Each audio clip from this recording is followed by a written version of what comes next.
This is at the end of Waugh Street, down towards the first bridge to go out to go to Beechwood.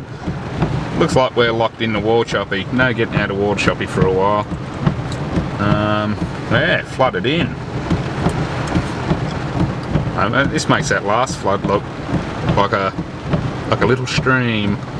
Anyways, let's go and check the next spots.